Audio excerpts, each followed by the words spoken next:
और मेरे किसान भाइयों, कभी आप अपने को कमजोर मत मानना।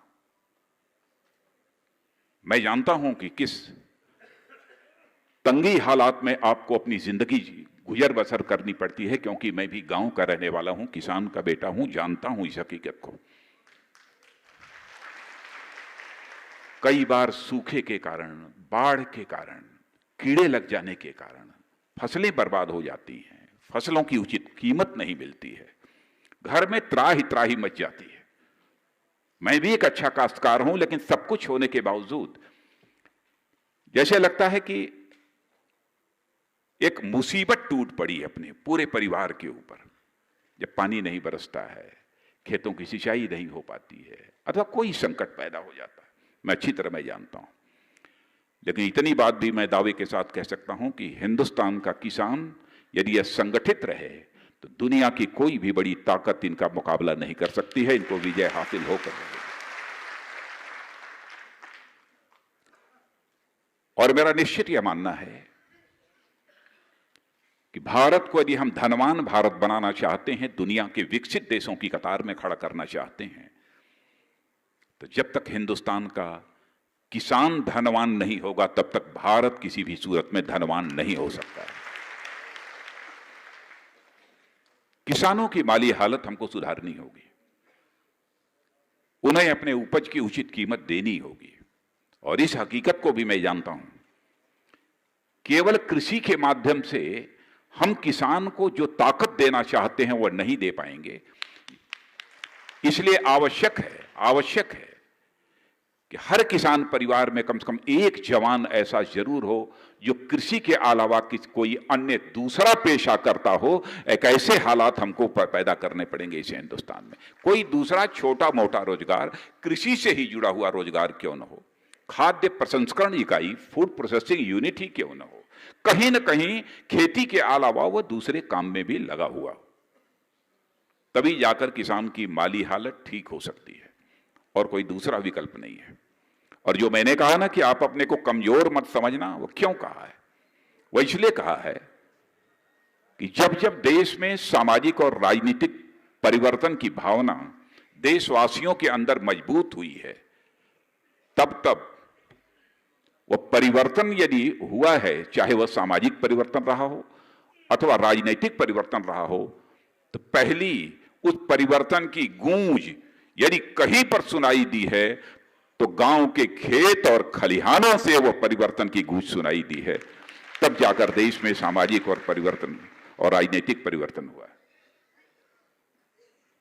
और मैं आपको याद दिलाना चाहता हूं कि अंग्रेजों की हुकूमत जब इस देश में थी, उस समय भी चंपारण का किसान सत्याग्रह महात्मा गांधी का मुझे भूल नहीं सकते हैं। परिवर्तन की अलख जगाई थी उन्होंने। हम भूल नहीं सकते बारडोली आंदोलन सरदार वल्लभ भाई पटेल का, सिलसिला वहीं से शुरू हुआ था। इसीलिए जो मैंने कहा, बहुत सोच समझकर कहा कि सामाजिक और राजनीतिक परिवर्तन की गूंज यदि भावना उनके अंदर बलवती हो गई, तो पहली गूंज यदि कहीं सुनाई देगी तो वो केवल गांव के खेत और खलिहानों से। इसीलिए मैंने कहा, और किसानों की समस्याओं को आवाज देने का काम कई लोग, स्वामी सहजानंद जी सरस्वती, सर छोटू राम जी चौधरी छोटू राम जी,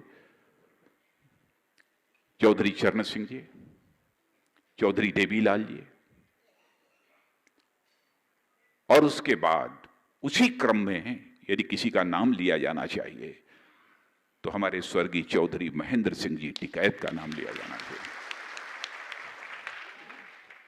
सभी लोग तो कुछ पढ़े लिखे लोग थे बहुत, लेकिन जिस तरीके से जमीन के खेत से, जमीन की मेड़ से उठा हुआ कोई व्यक्ति हिंदुस्तान के किसानों का नेता उस समय बन गया, भारत के इतिहास में संभवतः शायद ऐसी स्थिति कभी देखने को किसी को नहीं मिली होगी जो कि चौधरी साहब के साथ देखने को मिली थी।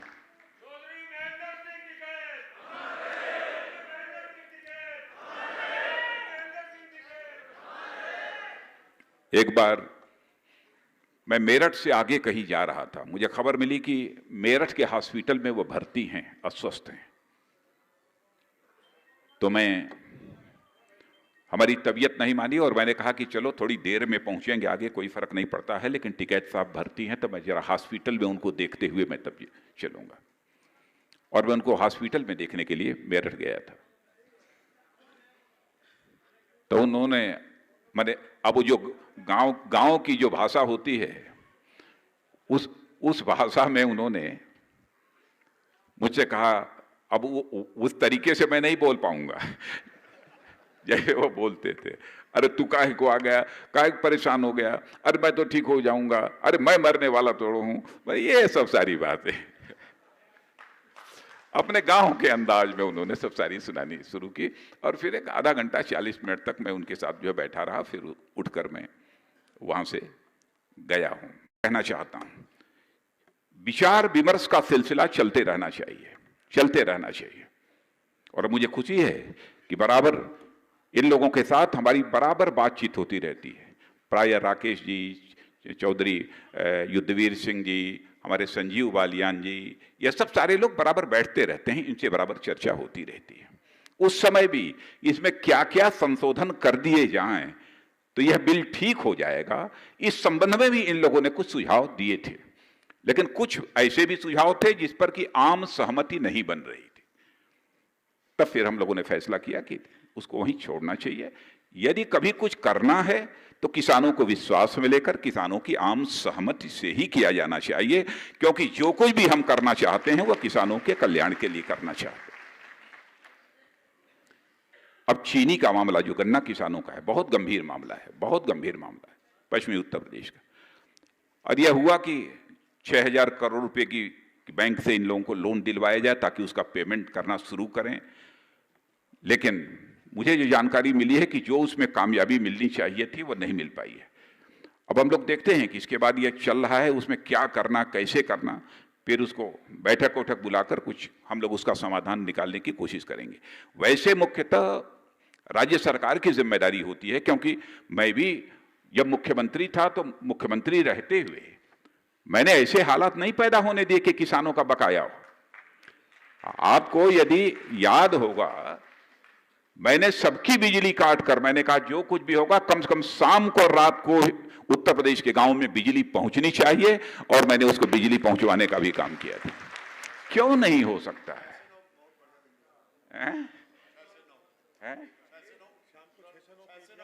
हाँ, दिया था, तो क्यों नहीं हो सकता है? तो समस्याओं का समाधान आप लोग आश्वस्त रहें, करने के प्रति हम लोग लगे हैं। और हमारे लिए, मैं ईमानदारी से कहना चाहता हूं, उत्तर प्रदेश में लंबे समय तक काम किया है। अब इस समय अब चूंकि यहाँ की जिम्मेदारी हो गई है तो जितना मुझे समय देना चाहिए मैं नहीं दे पाता हूं, और सचमुच यह बात मुझे खलती भी है। लेकिन इतना आपको यकीन दिलाता हूं कि मैं चाहे जहां रहूं, जिस रूप में रहूं, मैं सदैव आपका रहूंगा, यह आप भरोसा रखना। मैं आपको विश्वास दिलाना चाहता हूं, बराबर आपका रहूंगा, आपसे अलग कभी नहीं हो सकता। कोई भी किसान संगठन मिलना चाहता है, बातचीत करना चाहता है, लोग जानते हैं तो समय लग सकता है कभी व्यस्तता के कारण, लेकिन मैं समय देता हूं, लोगों से राय परामर्श करता हूं, मिलता रहता हूं। आज के इस अवसर पर ज्यादा कुछ न कहते हुए मैं हृदय की गहराइयों से स्वर्गीय चौधरी महेंद्र सिंह जी टिकैत के प्रति अपनी हार्दिक श्रद्धांजलि व्यक्त करता हूं और उनके प्रति आदर और सम्मान की अभिव्यक्ति करता हूं। और सभी, केवल टिकैत परिवार की बात मैं नहीं करता हूं, जो लोग भी किसान, खेती, इन सब सारी चीजों के बारे में सोचते हैं, चिंता करते हैं, उनसे मैं यही अपील करना चाहूंगा कि सभी एकजुट होकर हम लोगों को आज के अवसर पर यही संकल्प लेना चाहिए कि चाहे हमारे चौधरी चरण सिंह जी हों, चाहे हमारे चौधरी महेंद्र सिंह जी टिकैत हों, इन लोगों का जो सपना रहा है उस सपने को साकार करना ही हमारे जीवन का यह उद्देश्य है।